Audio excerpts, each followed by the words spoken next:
Hello बच्चों, मैं संजय सिंह चौहान एक बार फिर से हाजिर हूँ आप सभी के सामने। आज हम पढ़ने जा रहे हैं वेक्टर्स की कुछ एडिशनल प्रॉपर्टीज। चलिए, क्या है ये एडिशनल प्रॉपर्टीज? आज कई सारी चीजें हम वेक्टर्स के बारे में जानेंगे, तो बने रहिए हमारे साथ। आज हम पढ़ने जा रहे हैं दैट वेक्टर की दो प्रॉपर्टी होती है। That vector addition is commutative property. Commutative property means commutative property. Commutative property क्या कहती है भैया? कि अगर हम दो वेक्टर्स को इस तरह से ऐड कर रहे हैं दैट a प्लस बी, इसको हम ये भी कह सकते हैं that it is equals to b plus a। Okay भैया, तो यानी हम दो वेक्टर में किसी चीज को पहले और बाद में अगर इसको हम इस तरह से भी ऐड कर सकते हैं, इसमें कोई प्रॉब्लम नहीं है। ओके, नाउ एक चीज और होती है that vector addition is also a distributive property. Distributive property ये क्या होता है भैया? डिस्ट्रीब्यूटिव प्रॉपर्टी दैट अगर मान लीजिए दो चीजों का हम एडिशन कर रहे हैं, इनको अगर एक मल्टीपल किसी एक नॉन वेक्टर से हम मल्टीप्लाई कर दें तो क्या होगा? इसमें लैम्डा का मल्टीप्लाई a से भी हो जाएगा और लैम्डा का मल्टीप्लाई b से भी हो जाएगा। ये डिस्ट्रीब्यूट हो जाएगा। That property is also known as distributive property.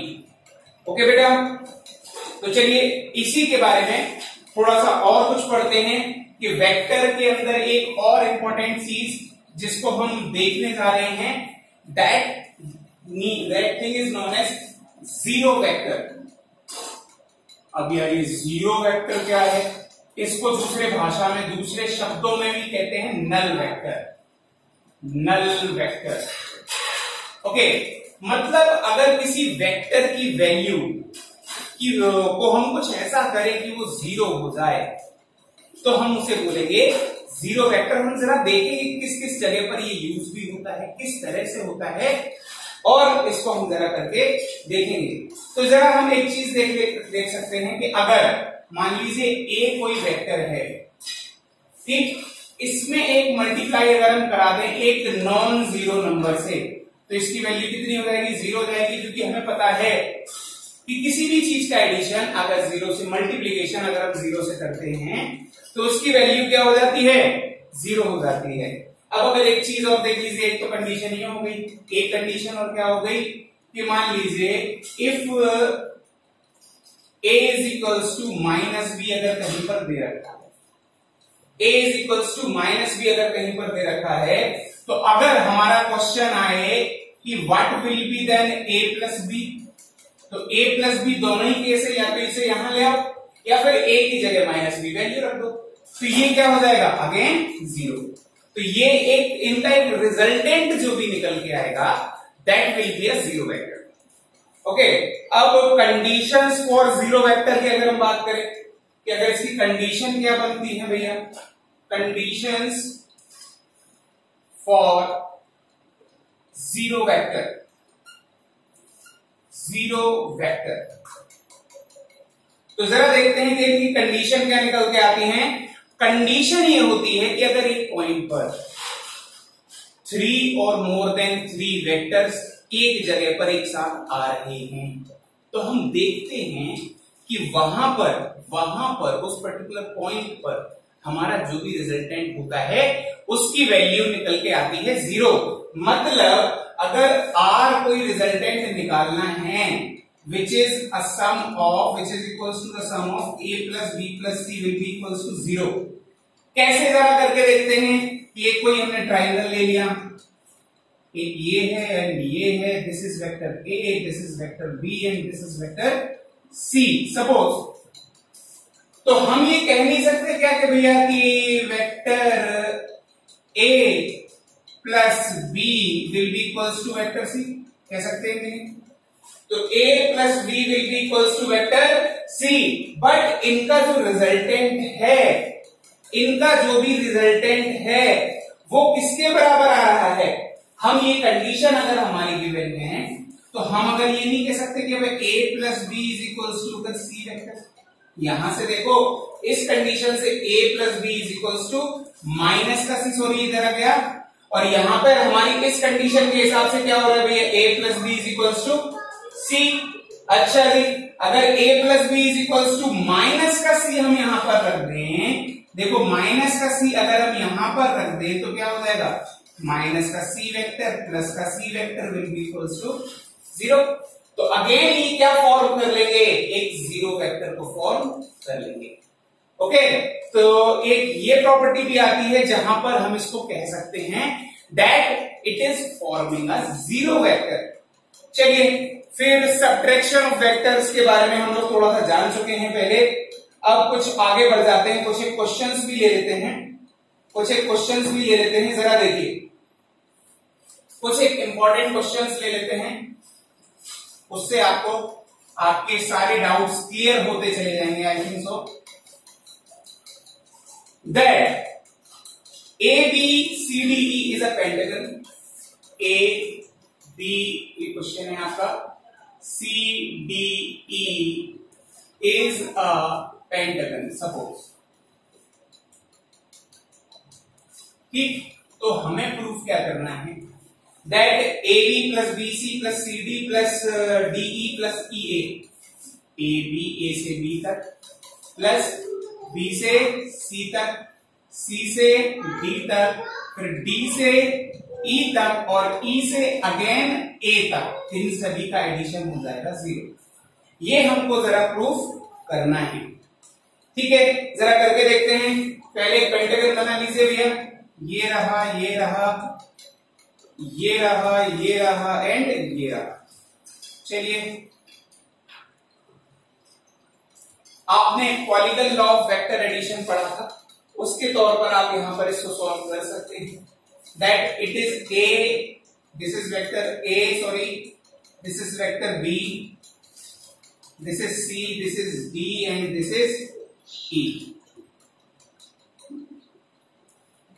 अच्छा जी, या फिर क्वेश्चन के हिसाब से अगर चलें, क्वेश्चन में उन्होंने पॉइंट ले रखा है, चलिए इसे वेक्टर ना मान के पॉइंट ले लेते हैं।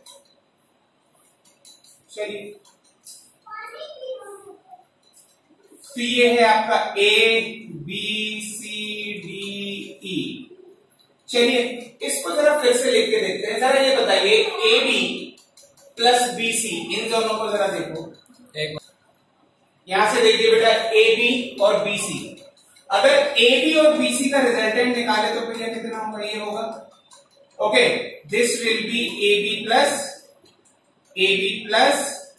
BC, ये कह सकते हैं कि नहीं कह सकते हैं? ठीक है, तो AB plus BC will be equals to AC हो जाएगा कि नहीं हो जाएगा? तो इस AB प्लस BC की जगह हम क्या लिख सकते हैं, AC लिख सकते हैं। बचे हुए तो ऐसे लिख सकते CD plus DE plus EA will be equals to 0। Proof हमको करना है। ठीक है, या फिर इसको LHS लेके सॉल्व कर दो, कोई दिक्कत नहीं है।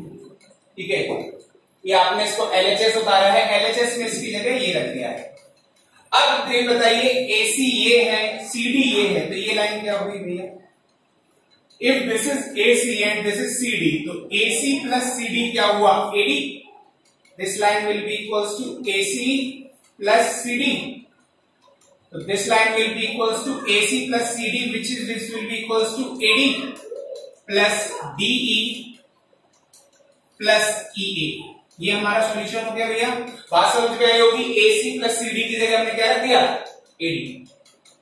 अच्छा जी, तो अब जरा एक चीज बताइए, जरा AD प्लस DE किसके बराबर होगा, AD plus DE, AD plus DE ये किसके बराबर होना चाहिए? देखिए ये 2 पॉइंट है, AD plus DE, AD plus DE, तो स्टार्टिंग पॉइंट ये था आपका, तो यहां से यहां तक आपको एक लाइन खींचनी चाहिए। ठीक, यहां से यहां तक एक लाइन खींचनी चाहिए, वो रिजल्टेंट आता क्योंकि स्टार्टिंग पॉइंट हमने ए से लिया है। ठीक है, तो ये विल बी इक्वल्स टू क्या हो जाएगा आपका AE, AD plus DE will be equals to AE, तो AE प्लस EA, ये अपोजिट है, जरा देखिए। तो AE को अगर डायरेक्शन अपोजिट कर दें तो इसको हम क्या कह सकते हैं, माइनस ऑफ EA, ये है आपका प्लस ऑफ EA। तो ये दोनों क्या फॉर्म कर लेंगे, जीरो वेक्टर फॉर्म कर लेंगे, जो हमारा पहले भी केस आ रहा था कि अगर मोर देन 3 वेक्टर्स अगर किसी लाइन ज्वाइनिंग पर आ जाते हैं, किसी जगह पर आ जाते हैं, तो हम कह देते हैं कि उनका रिजल्टेंट क्या हो जाता है, जीरो हो जाता है। आप जरा इसको नोट कर लीजिए, हम आगे बढ़ते हैं। ओके बेटा, तो आप इस तरह के क्वेश्चंस आपको बहुत सारे आपकी बुक्स में आपको मिल जाएंगे, आप उनको सॉल्व करके देखिएगा। जो भी डाउट हो मेरे से पूछिएगा, आपकी कमेंट सेक्शन में पूछिएगा, और भी जो तरीके हैं मेरे से कांटेक्ट करने के आपको पता है, आप वैसे मेरे से क्वेश्चंस के आंसर्स पूछ सकते हैं। चलिए हम थोड़ा सा आगे बढ़ जाते हैं, एक क्वेश्चन और ले लेते हैं। एक क्वेश्चन ये ले रहे हैं, वो भी पहले के टॉपिक से रिलेटेड है, तो आप जरा इस चीज को पढ़ लीजिए। That to find the angle between two vectors P and Q if the resultant of the vectors is given by इतना। हमें पूछा गया है, क्वेश्चन है, हमें पूछा गया है P vector and Q vector के बीच का एंगल, इसके बीच में एंगल जो है, इसके बीच का जो एंगल फाइंड करना है। गिवन क्या कंडीशन है कि इसका जो रिजल्टेंट आ रहा है वो कुछ इस तरह का रेशियो बना रहा है, P vector plus P square is equal plus Q square. ये क्वेश्चन में हमारे गिवन है। चलिए, तो अगर हम मान के चलें let theta be the angle between, किस के बीच में, let theta be the angle between P and Q, P and Q। तो पैरेललोग्राम लॉ वेक्टर एडिशन से भैया आपने एक रिलेशन को फाइंड आउट किया था, अगर आपको पता हो, that R will be equals to P square plus Q square plus 2PQ cos theta. लिखा कि नहीं था, बस यहां उस जगह पर A square plus B square था, यहां पर P2 है, कोई बात नहीं। अच्छा, इसको यहां ले जाओ तो ये होल स्क्वायर आर स्क्वायर हो जाएगा कि नहीं हो जाएगा। ये क्या है आपका P square plus Q square plus 2PQ cos theta. इस R स्क्वायर की जगह हम P square plus Q square नहीं लिख सकते क्या भैया? बिल्कुल लिख सकते हैं। तो हम P square plus Q square यहां लिख दिया, और P square plus Q square यहां पर है प्लस 2PQ cos थीटा। तो इस P square plus Q square से ये चला गया, यहां क्या बचा, 0। तो ये क्या हुआ, 2PQ cos थीटा। यहां cos theta will be equals to, हम कह सकते हैं 0। और cos थीटा की वैल्यू 0 किस केस में होती है जरा बताइए। cos थीटा की वैल्यू होती है either 90 degree, theta will be equals to, और हम कह सकते हैं π/2 रेडियन। ओके, तो इस क्वेश्चन को भी जरा नोट डाउन कीजिए, मिलते हैं अभी। चलिए बेटा, एक नए टॉपिक की तरफ चलते हैं, that is resolutions of vectors. Resolutions of vectors, ठीक है। रेजोल्यूशंस ऑफ वेक्टर्स क्या कहते हैं भैया, किन चीज को कहते रहते हैं रेजोल्यूशन। अच्छा, रेजोल्यूशंस किस चीज को कहते हैं। आप कई बार सोचते हैं कि हमने न्यू ईयर्स के लिए हमारे ये रेजोल्यूशंस है, हमको ये फाइंड आउट करना है। तो सपोज दो वेक्टर हैं A और B, और उनको अगर इस तरह से कंबाइन होना है कि कंबाइन होके एक बड़ा सा रिजल्टेंट वो फॉर्म कर सकें। या फिर एक एग्जांपल लेके चलते हैं कि सपोज आप अपने हॉस्टल डेज या कह लो या बाहर कहीं रह रहे हैं, आप नॉर्मली घर के अपने काम करते हैं, खाना वगैरह बनाते हैं और सब कुछ करते हैं। तभी अचानक से आपने क्या एक पार्टी प्लान कर ली। पार्टी प्लान कर ली तो अभी तो आप नॉर्मल दिन में 4-5 लोगों का खाना बनाते थे, अभी पार्टी में अचानक से 10 लोग आ गए, 15 लोग आ गए, 20 लोग आ गए। तो अभी क्या करना पड़ेगा आपको, अंदर कुछ चेंजेस करने पड़ेंगे कि नहीं करने पड़ेंगे।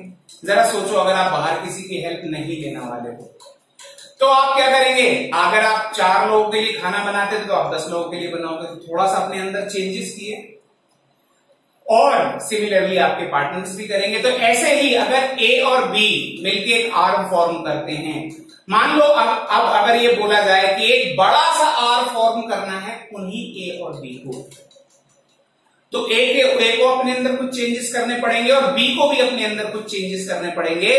Those changes are known as resolutions in A and B respectively. तो जरा कैसे कह सकते हैं भैया इसको? मान लीजिए एक वेक्टर है ए, एक वेक्टर है बी। अगर ये नॉर्मली कंबाइंड होते तो ये एक आर फॉर्म कर लेते भैया, एक ए है और एक बी है, ठीक है, तो ये एक आर फॉर्म यहां पर कर लेते। लेकिन हमारा क्वेश्चन है, हमारा कहने का मतलब है कि मान लीजिए अब आर ये है कि ए और बी को क्या चेंजेस किए जाएं, ए और बी में क्या रिजोल्यूशंस किए जाएं कि इतने बड़े आर को फॉर्म कर ले। तो भैया ए को भी कुछ फ्रैक्शन के हिसाब से बढ़ाना पड़ेगा, ठीक है। ए में कुछ किसी चीज का मल्टीप्लाई करना पड़ेगा, सपोज मान लीजिए कुछ भी, मान लीजिए लैम्डा म्यू कुछ भी, ये तो बुक्स में अलग अलग दिया है। मान लीजिए ए में लैम्डा का मल्टीप्लाई किया, थोड़ा सा कुछ मल्टीप्लाई किया जिससे ए बड़ा हो गया, ठीक। और बी में भी हमें कुछ मल्टीप्लाई करना पड़ा, दैट ये बी हमने बड़ा कर लिया भैया किसी इंटीजर से मल्टीप्लाई करने के लिए, तो एक बड़ा रिजल्टेंट इसने फॉर्म कर लिया। तो in that particular case resultant will be equals to lambda A plus mu B. यहां पर देखिए इस बड़े रिजल्टेंट को फॉर्म करने के लिए ए में लैम्डा का मल्टीप्लाई किया था एंड बी में म्यू का मल्टीप्लाई किया था। ए में कुछ चेंजेस किए थे, बी में कुछ चेंजेस किए थे, and these changes are known as resolutions in A and B respectively. So lambda and mu are the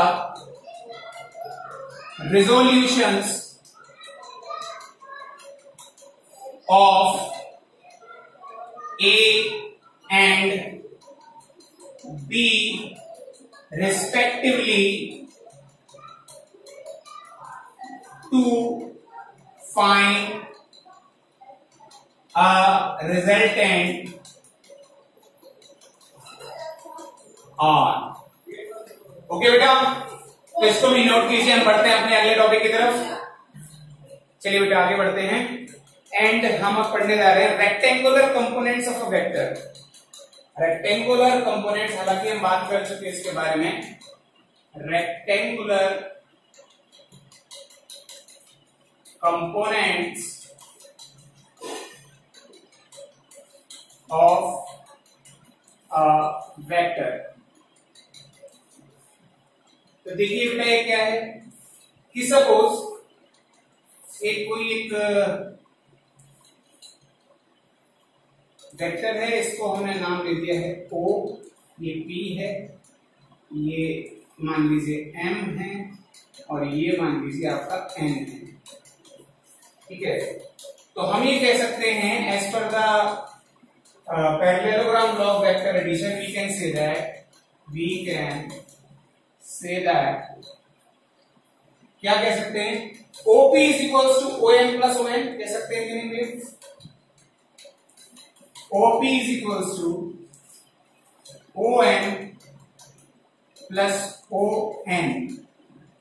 इस एंगल को जरा थीटा मान लो और इसको मान लीजिए वेक्टर ए, तो हम ये कह सकते हैं this is the X component, because X axis पर है, this is the X component of vector A. तो OM can be taken as X component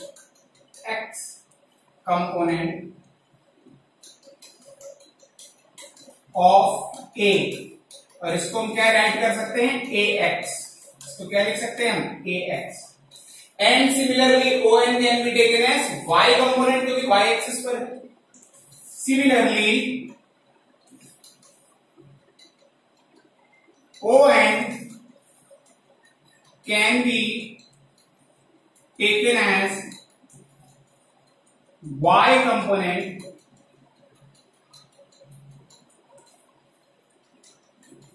of vector कौन सा, A।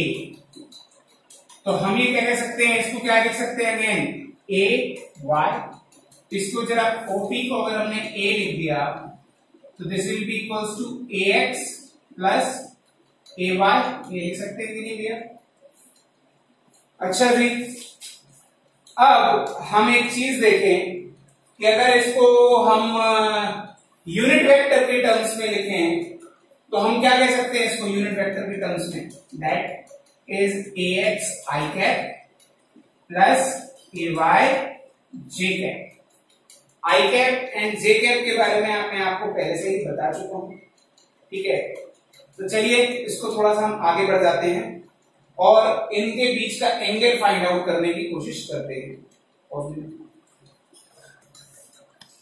ओके बेटा, इस ट्राइंगल में देखिए जरा, इस ट्राइंगल से cos थीटा निकालने की कोशिश कीजिए। cos थीटा क्या होगा? बेस अपॉन हाइपोटेन्यूस, तो ये हो जाएगा OM अपॉन OP, ठीक है? और OP क्या है आपका? A, तो ये था आपका AX अपॉन A, तो AX will be equals to A cos theta. चलिए, एंड सिमिलरली साइन थीटा बताइए जरा। Perpendicular PM divided by OP, तो ये क्या हो जाएगा? AY अपॉन A, तो भैया AY क्या हो जाएगा आपका? A साइन थीटा, ठीक? तो चलिए इसको थोड़ा सा आगे बढ़ा लेते हैं।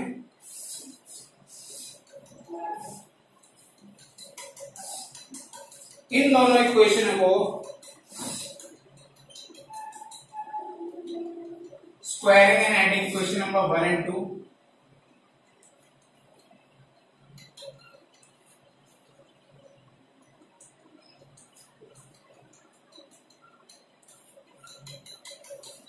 तो क्या हो जाएगा? a square cos square theta, देखो, plus a square sine square theta is equals to ax square